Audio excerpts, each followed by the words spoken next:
Bueno, y hoy vamos a tocar un tema muy importante para el extraccionista. Hoy vamos a ver en la clase 10 los hemocultivos, los famosos hemocultivos.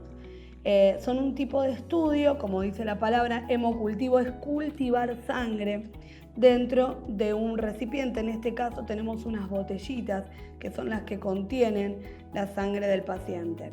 ¿Por qué es muy importante que el extraccionista sepa de su uso? Porque tiene una técnica, ¿sí? Una técnica para la toma de muestra. Nosotros veníamos estudiando una base que era que todos los tubos que tenían anticoagulantes son los cargados en primer lugar. Cuando la orden del paciente presenta un estudio de hemocultivo, esto es como que deja de regir de esta manera. ¿Por qué? Porque el hemocultivo es lo más importante y es la primer muestra que se va a cargar. Siempre que en una orden hay hemocultivos, la botellita es lo primero que se va a cargar. ¿Cómo nosotros vamos a tratar al paciente durante un hemocultivo, un cultivo de sangre? A ver, pensemos, cultivar sangre es buscar presencia de microorganismos en torrente sanguíneo de la persona.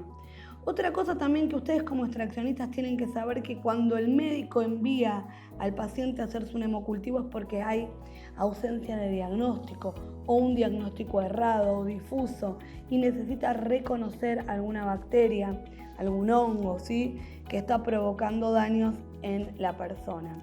La mayoría de los hemocultivos se hacen cuando está internado el paciente, porque está en búsqueda de su diagnóstico y de su tratamiento. Pero también pasa que muchas veces se realizan hemocultivos de manera externa, que el extraccionista tiene que volver a hacerlos, sobre todo con pacientes que ya están tratados. ¿Qué quiere decir? Que ya están recibiendo algún tipo de antibiótico.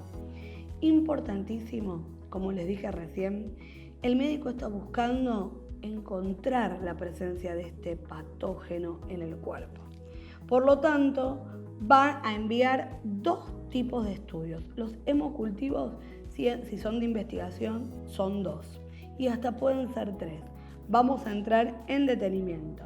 Estas botellitas tienen, en este caso, esta botellita es pediátrica. Hay pediátricas y hay de adultos. Ven que los tamaños son diferentes. Nosotros utilizamos para la pediátrica 3 mililitros, ¿sí? Y para las de adultos solemos, según el tamaño de la botella, de 5 a 8 mililitros de sangre. ¿Qué quiere decir? Que una botellita, nosotros tenemos que siempre leerlas, va a ser aeróbica. La otra botellita va a ser, así se las muestro bien, anaeróbica. Siempre tenemos que leer anaeróbica. En este caso la aeróbica es tapa azul y la anaeróbica es tapa violeta o color malva, ¿sí? Este paciente, si tuviera este pedido, son dos botellitas. Cargo 3 mililitros en esta y 3 mililitros en esta. ¿El tema cuál es? Si el paciente está tomando antibióticos y el médico necesita saber si está haciendo efecto, necesita agregar a este estudio la tercera botellita. La tercera botellita se llama de resina o de barrido, ¿sí? En el fondo tiene un material de absorbancia ¿de quién? Del antibiótico que en ese momento está tomando el paciente. ¿Para qué? Para que prevalezca en el contenido de la botellita el microorganismo y el antibiótico no. Este es otro tipo de botellita, pero no la suelen pedir siempre. Casi siempre vienen dos botellitas. Algunos casos, como les dije, van a ser tres. Recapitulamos. Botellita aeróbica, en este caso es pediátrica, 3 mililitros. Anaeróbica, 3 mililitros. Y si tuviese tratamiento antibiótico y lo solicitara el médico, entraría la tercera botellita, con la misma cantidad de disposición de sangre que se va pidiendo el paciente. ¿Por qué piden tres? Como dijimos, esta es para un barrido, resina que absorbe el antibiótico. La aeróbica es porque estamos estudiando bacterias, microorganismos que viven gracias al oxígeno. Hay algunas bacterias que no, que son más resistentes, que sobreviven sin la presencia de oxígeno. Este caldo de cultivo es específico para ellas, ¿sí? Para las anaeróbicas, las que sobreviven.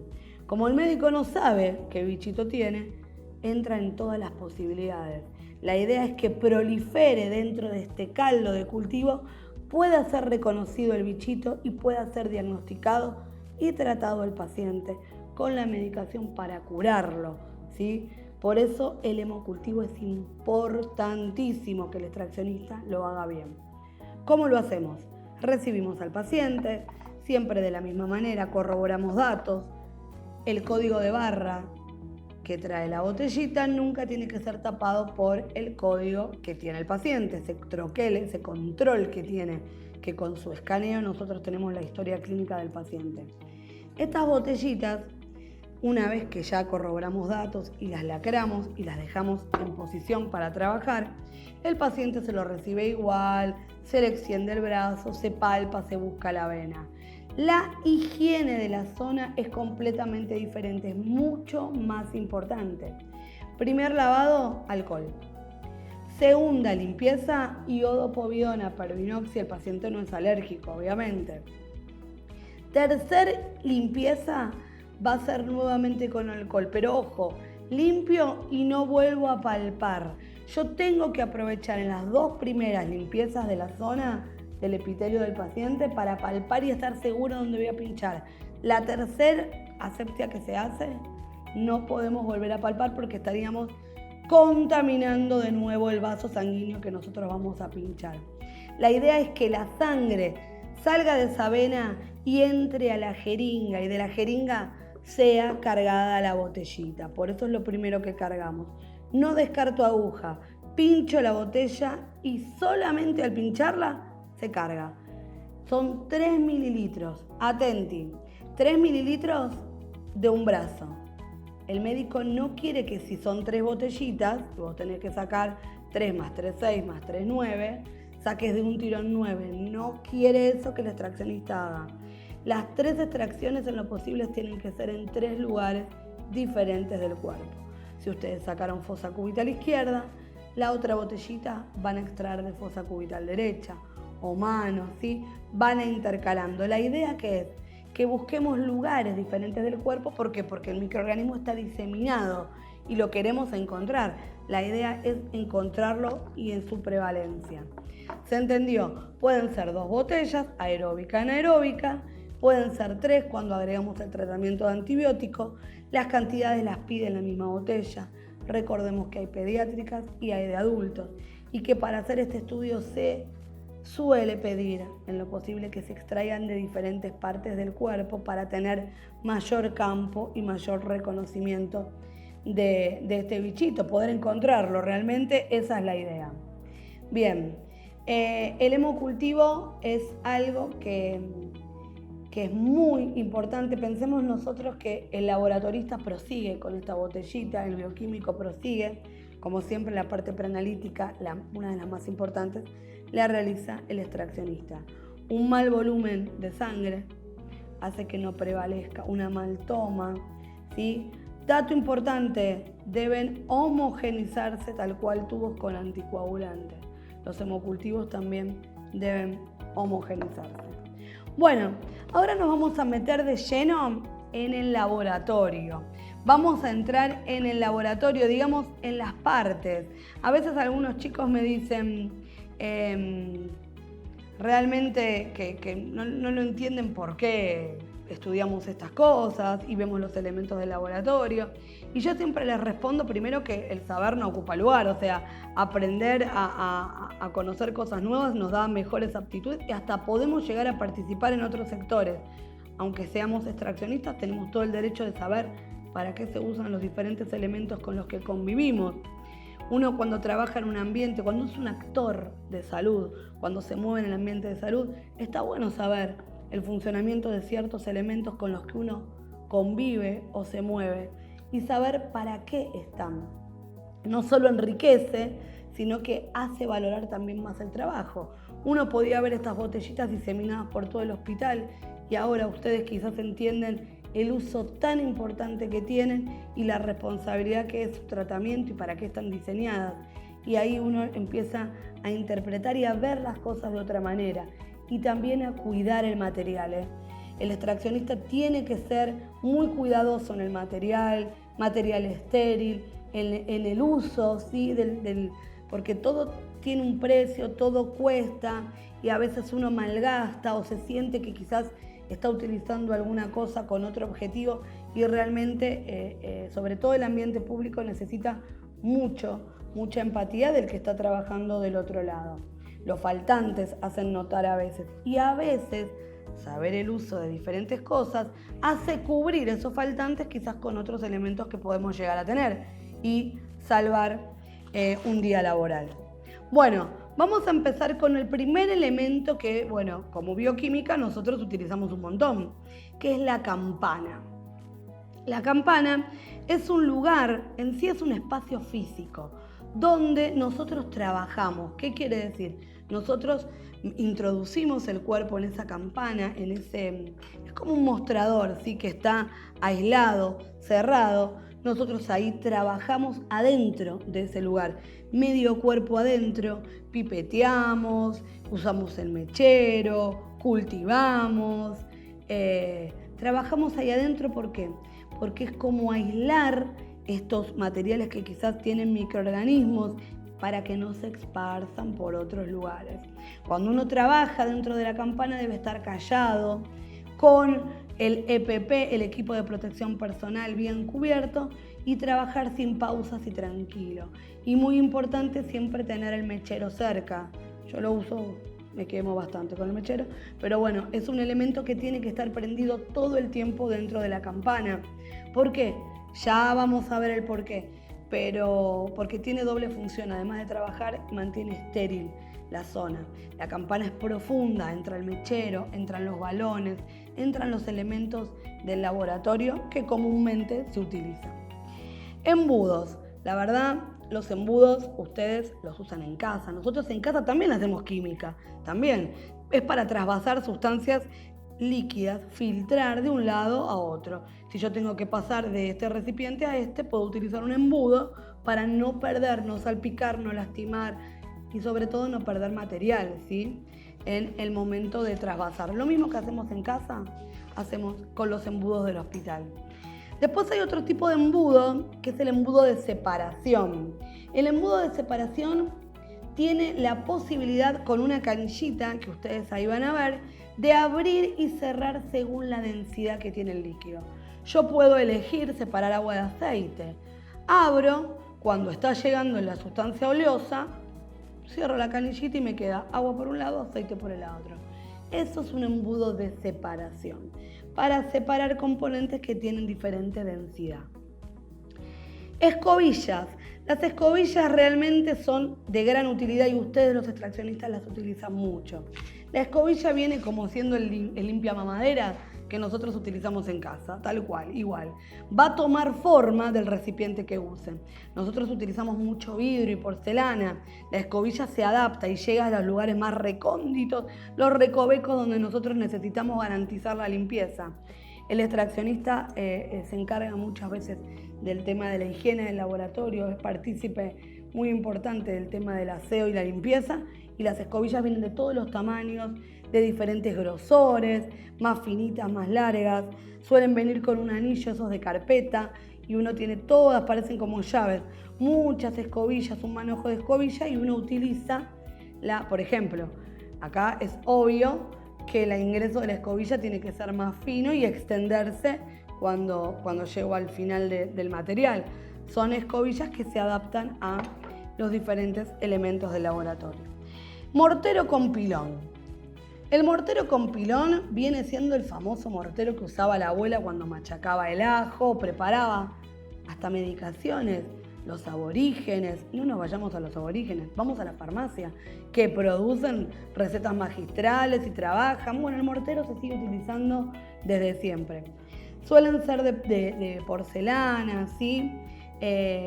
Su función es machacar, lo mismo, triturar, lo mismo que hacemos en casa, se hace en el laboratorio. ¿Qué queremos hacer? Partículas sólidas de gran dimensión, hacerlas más chiquititas. Espátula. Lo mismo que en casa. Las espátulas son para manipular temperaturas, para despegar, para aflojar. Lo mismo que hacemos en casa, utilizamos las espátulas. Por ejemplo, vos tenés un gel en un frasco, la espátula sirve para obtener cantidades de gel que nosotros después vamos a untar en diferentes elementos para hacer diferentes reacciones, ¿sí? a veces usamos frascos de reserva y las espátulas nos sirven para ayudarnos a obtener material. El papel de filtro también como en casa. Ustedes cuando hacen café con el papel de filtro, ¿qué hacen? Utilizan de una partícula sólida, arrojar un líquido para obtener una mezcla de ambas sustancias y lo sólido que queda en el filtro. También se utilizan con reactivos, se utilizan con ciertas medicaciones, ¿sí? El papel de filtro es esa función, filtrar y obtener un producto a través de mezclar un líquido con una sustancia sólida. La propipeta. La propipeta es esta que tengo acá, que tiene diferentes cavidades, ¿sí? Podemos llegar a utilizar hasta 3 conexiones. La propipeta sirve para nosotros apretar y obtener diferentes volúmenes de líquido. Y acá les quería explicar el otro día porque cómo se hacía en la antigüedad, que habíamos hablado del pipetear con la boca. Nosotros cuando hablábamos de pipetear con la boca era así, se hacía con la boca, se dejaban unos ciertos volúmenes y después con el dedo nosotros manejábamos el volumen que queríamos, ¿sí? Esto se hacía en un tiempo bastante lejano, gracias a Dios. Ahora está la propipeta para hacer la observancia y después ir manipulando diferentes elementos. Vienen de diferentes colores, son de goma. Hay que tener cuidado que no se pinchen porque después no insuflan y no cargan. Esa es la protección que tenemos que tener con este tipo de propipeta. Varillas de vidrio. Las varillas de vidrio tenemos muchas y de diferentes medidas. La realidad es que en el laboratorio nosotros las varillas del vidrio las utilizamos más como mezcladores. La verdad es esa, y aparte las utilizamos con las propipetas para poder trasvasar líquidos. Pero también las utilizamos como una buena parte de agitadores, ¿sí? De mezclar diferentes sustancias. Vidrio de reloj. El vidrio de reloj que se hizo famoso en diferentes series de televisión, que he visto algunas. Los vidrios de reloj no pesan en las balanzas de laboratorio, ¿sí? Entonces uno puede obtener diferentes gramos de sustancias para trabajar que no pesan, no representan un peso. El vidrio no representa un peso en la balanza. Obviamente que en las series de televisión quedan expuestos a otro tipo de drogas y estupefacientes, pero nosotros en el laboratorio se utilizan para pesar diferentes sustancias, diferentes, por ejemplo, citratos, oxalatos, reactivos, ¿sí? Diferentes productos que tienen que ser sí o sí pesados ¿para qué? Para ser graduados y no pasarnos ni excedernos, hasta a veces con el tema de los antibióticos. Cajas de Petri, que ya las veníamos viendo en clases anteriores. Ahora traje las cajitas de Petri vacías, sin ningún caldo de cultivo, no son ágares. Y acá hay una dividida. ¿Por qué? Para que vean que a veces una misma placa tiene que dividirse hasta en 4 pacientes, porque no hay. Entonces nosotros hacemos la típica pizza, calentamos en el mechero y la dividimos en 4. Y dato importante, siempre que dividan la placa, háganlo de los 2 lados, porque cuando nosotros enfrentamos la tapa, perdemos después el nombre del paciente y se nos mezcla. Te lo digo por experiencia porque me ha sucedido. Ponemos datos de los pacientes en ambos extremos, entonces no hay manera de equivocarnos, ¿sí? Se pueden esterilizar y se pueden volver a utilizar. Igualmente con el tiempo van como flaqueando, se van debilitando, pero es importante para cultivo de colonias. Broche de madera. El broche de madera, la verdad, nosotros en casa usamos broches, pero son para sujetar cosas. Acá en este caso es sujeción, pero de materiales calientes. Los broches son largos y es para el traslado, por ejemplo, de algún tubo que fue expuesto a una temperatura elevada. No lo voy a agarrar con la mano, lo agarro con el broche y lo voy a trasladar a diferentes lugares. Bueno, el doble nuez es otro elemento muy importante del laboratorio. El doble nuez es un dispositivo de metal que suele sujetarse a lo que nosotros conocemos como el soporte universal. Al ser doble tiene 2 cabezales, uno va a agarrar un elemento y el otro y van a ir sujetos en lo que nosotros ahora más adelante vamos a conocer como el soporte universal. Es muy fácil de limpiar, puede esterilizarse. Es de metal, la mayoría son de metal. Otro elemento que tenemos en el laboratorio es la gradilla.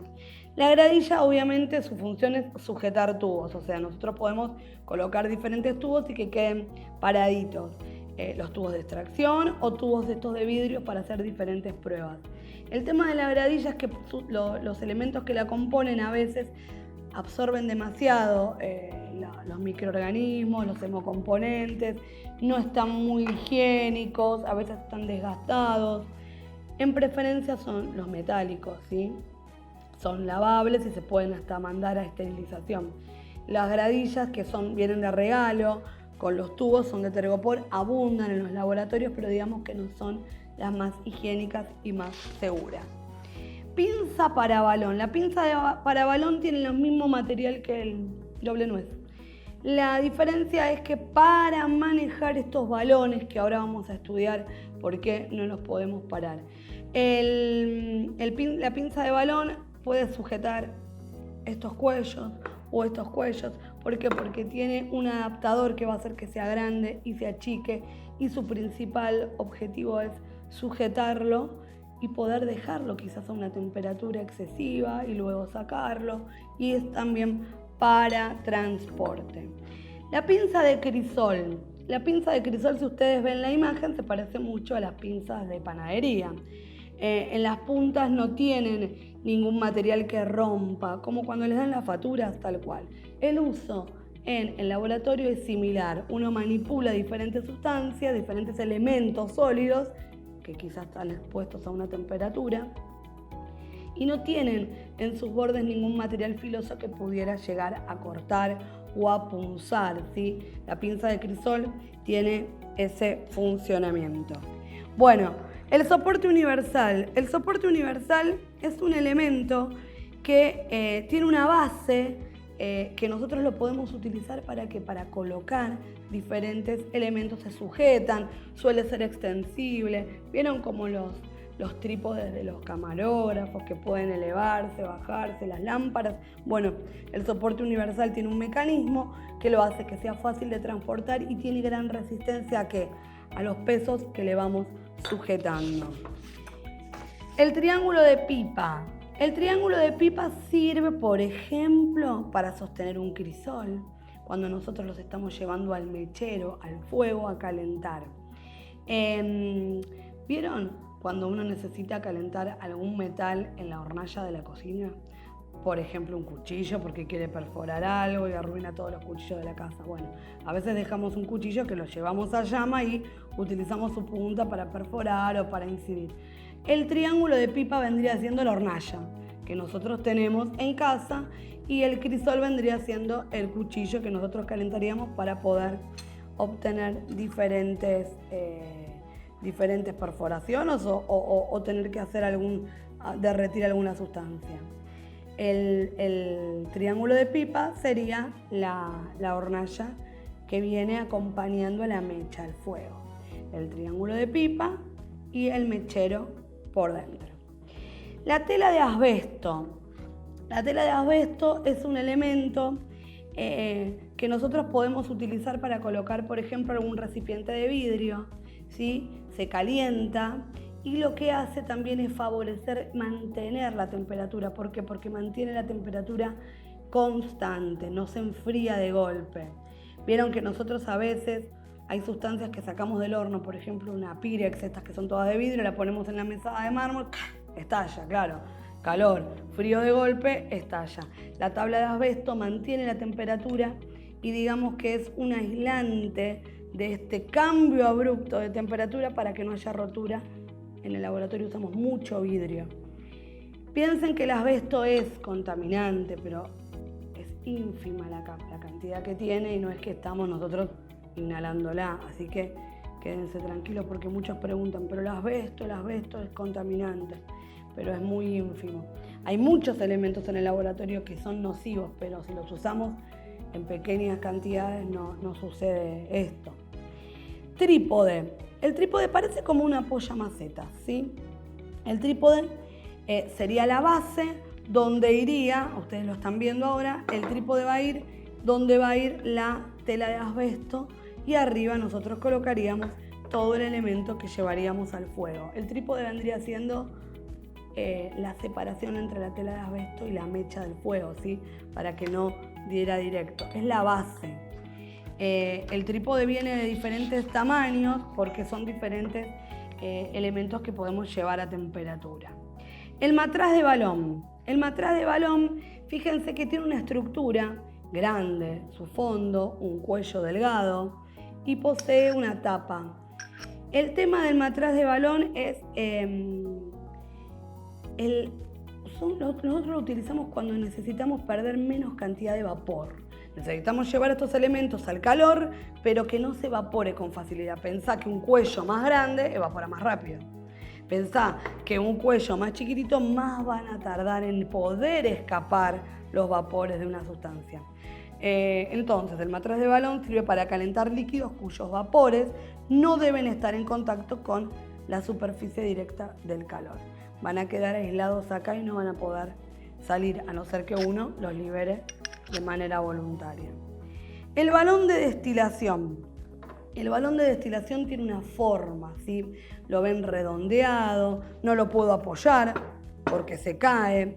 Y esto tiene una explicación científica. Es para calentar líquidos cuyos vapores deben seguir en camino y los vamos a obligar a ir a lo que se llama el refrigerante.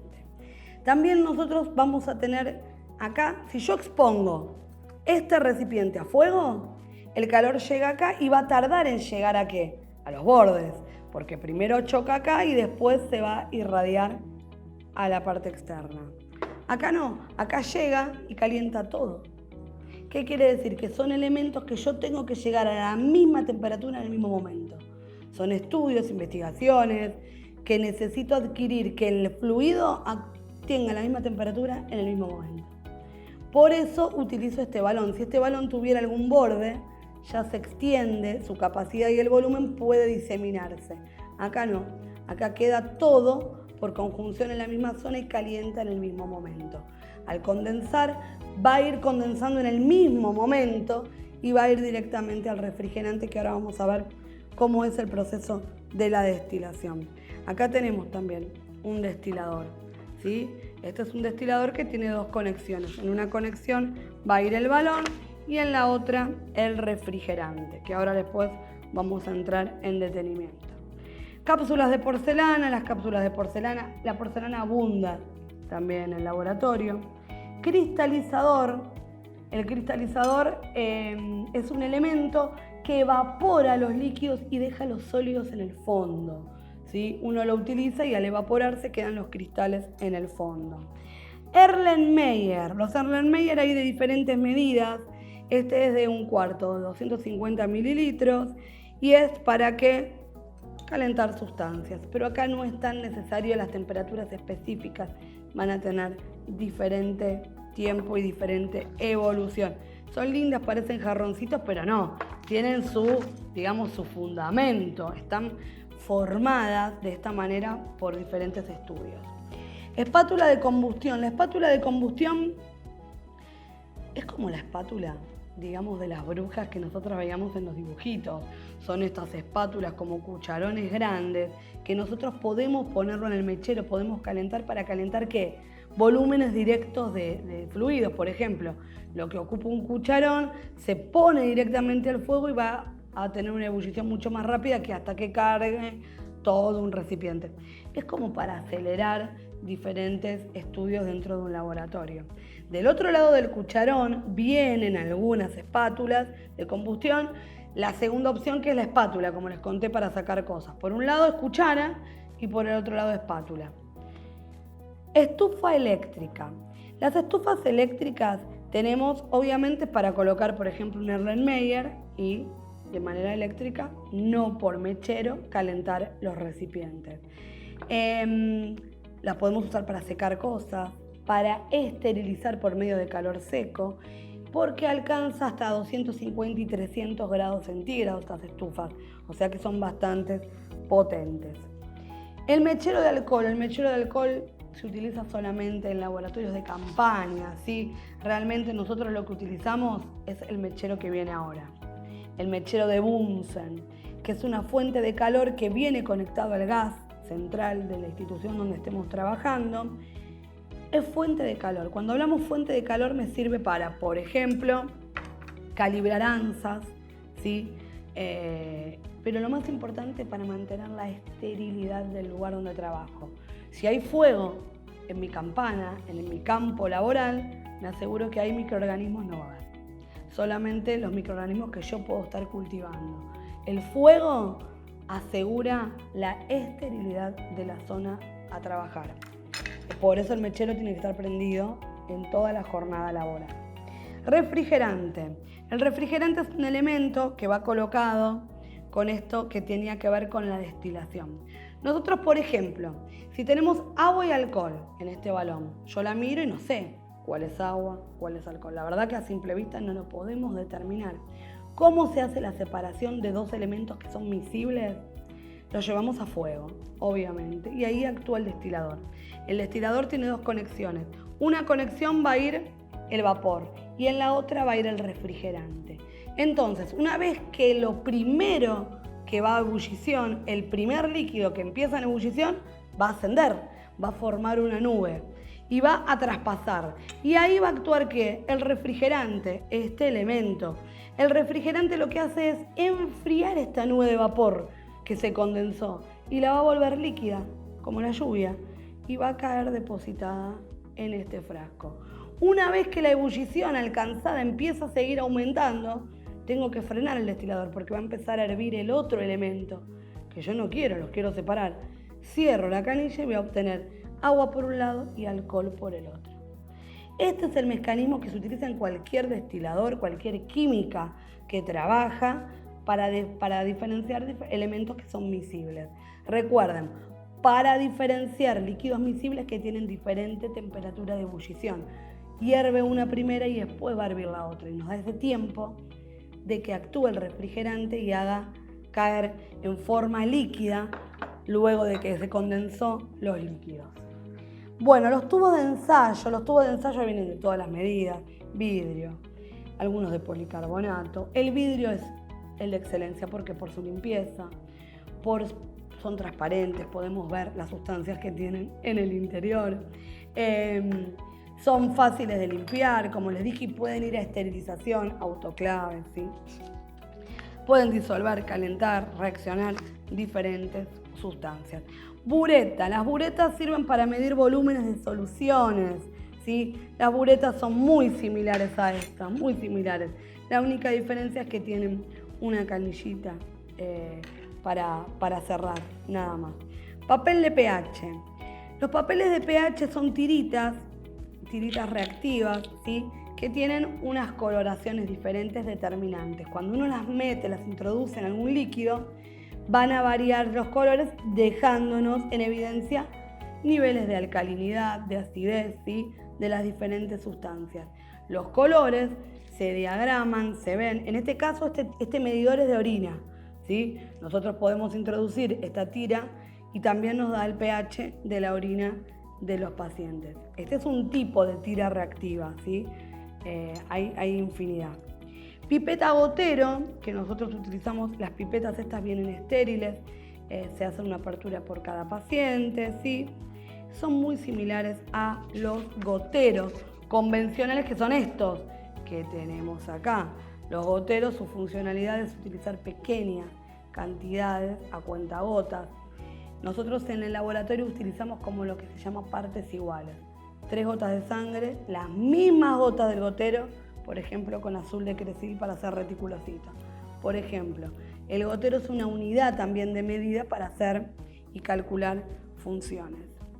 Pipeta graduada. La pipeta graduada son pipetas que vienen con los volúmenes marcados en la continuidad de las pipetas, y nosotros podemos llegar a mantener volúmenes, por ejemplo, 1.9 microlitros, 1.5 microlitros. Vamos obteniendo los diferentes volúmenes que son micro, o sea, son muy chiquititos.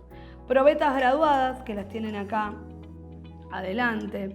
Lo que tienen de lindo estas probetas es que algunas, no sé si estas son, no, pero son, sí, estas sí, tengo que hacer fuerza, pero sí. se pueden retirar de sus bases y se pueden llegar a colocar en el soporte universal y volver a armarlas. Lo bueno es que tienen estos soportes que una vez que uno las usa las puede apoyar, cosas que no suceden a veces, por ejemplo, con el balón de destilación, que sí o sí necesitamos un doble nuez para que lo sujete al soporte. El termómetro es un elemento también muy requerido porque nosotros tenemos que, hay elementos que reaccionan a diferentes a diferentes temperaturas, sustancias que reaccionan a diferentes temperaturas. Los termómetros de laboratorio son resistentes, son fuertes, resisten estas temperaturas altas y no estallan como los termómetros convencionales del hogar. Bueno, para ir finalizando la clase de hoy, vimos temas muy importantes, vimos el tema del extraccionista con el hemocultivo y vimos los elementos principales del laboratorio. Mi idea es que se contagien, que les gusta y que los incentive esto de conocer otros elementos para seguir estudiando y seguir aprendiendo. Nos vemos.